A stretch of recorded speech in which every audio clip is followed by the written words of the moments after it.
Welcome back. The Rogue Valley Genealogical Society, or RVGS, has been around for almost 60 years, and they maintain records that go back a lot farther than that. The Rogue Valley Genealogical Library holds the largest collection of genealogical materials in Southern Oregon.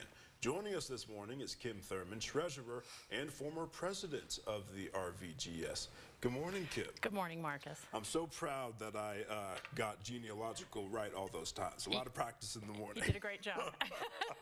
Well, we appreciate you being here. Thank you. And first question, how would you describe the Rogue Valley Genealogical Society's mission? So our primary mission is to inspire others and to be interested in researching their family through genealogical studies, and to also teach and share that information, as well as grow our own collection of materials that can be used for research here in the Valley. Very nice, very nice. What first got you interested in getting involved with RVGS? So genealogy has always been a hobby of mine. I've really enjoyed doing it. Beyond just my own family, I would volunteer to solve project questions for other friends and family members.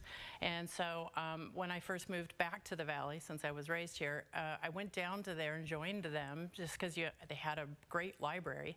And it's very easy to get involved and get to be volunteering. So it's like getting to know your people down there. So we all enjoy talking about our family and our research. Heaven knows my husband's eyes have glazed over enough now that I actually have some other people to talk to about it. Yeah.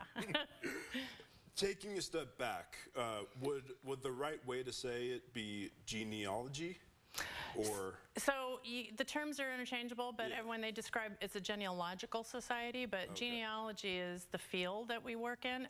I know for us, our group has been around since 1966, and we're up to over 650 members, believe it or not. It's hard to believe, but it's a large group. We're 100% volunteer run. We're also a registered 501c3 nonprofit.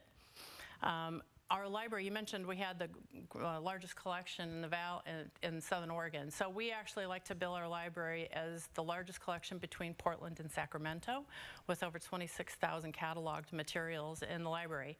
One of the most common misperceptions I have when I talk to people about the library is they say, oh, we've seen your facility over on South Pacific Highway.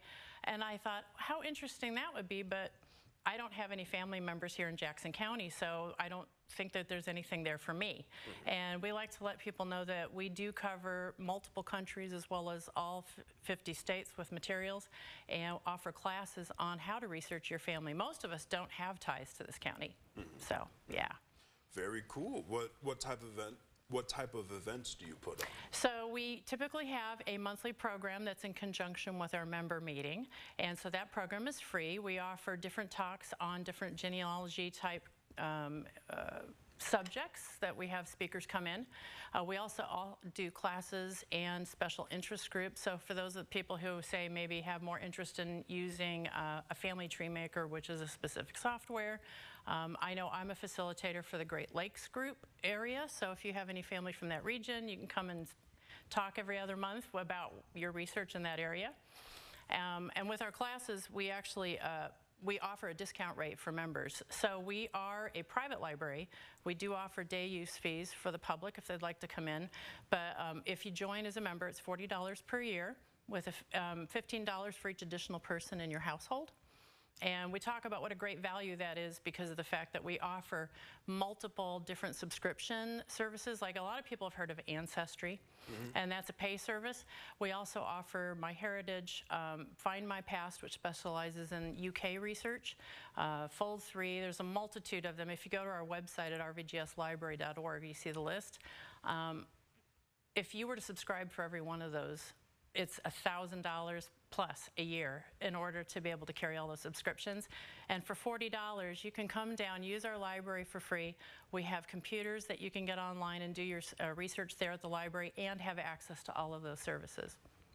That's a pretty hefty penny. People don't realize how much you can spend doing your family research. It's really amazing, yes.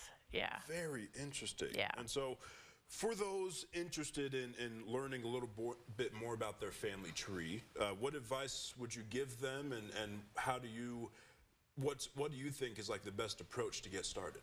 So, and that's a great question, because we just had I love it. It was a 13-year-old and his grandmother came in a couple weeks ago when I was in the library, and they had that same question because it was her grandson that drove the curiosity to go and stop in.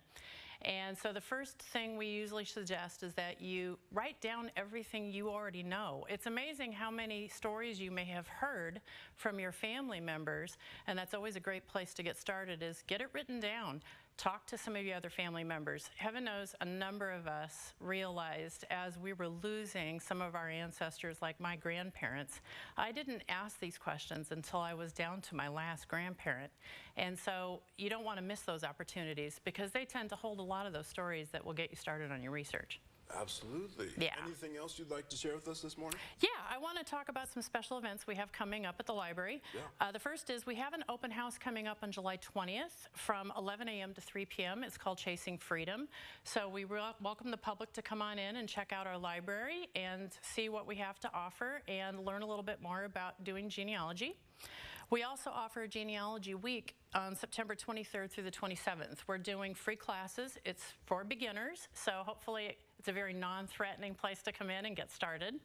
And then lastly, we have a seminar coming up October 26th, and this is with a national speaker. Her name is Diana Elder, and she'll be talking about DNA. We have 3 different classes that day, and I wanted to also make sure that everybody knows our classes are hybrid now. Since COVID, a lot of us have had to adjust to that, including ourselves. And so you can either attend the class in person or you can watch via Zoom. So it's convenient. So if you don't feel like getting up in the morning or in the afternoon, even if you're a late riser, you can go ahead and join us on Zoom and still participate. Convenient and affordable. Yes. I love it. Yes. Well, thank you so much for joining us this morning. Thank you so much for giving me opportunity. As Kim mentioned, the Rogue Valley Genealogical Society Library is open Monday through Saturday from 10 a.m. to 4 p.m. It is the largest collection of genealogical books and resources in Southern Oregon at 23,000 volumes and counting. For a full list of events and other information, visit the address at the bottom of your screen. And Kim, thanks again so much. Thank you, Marcus. We'll be right back.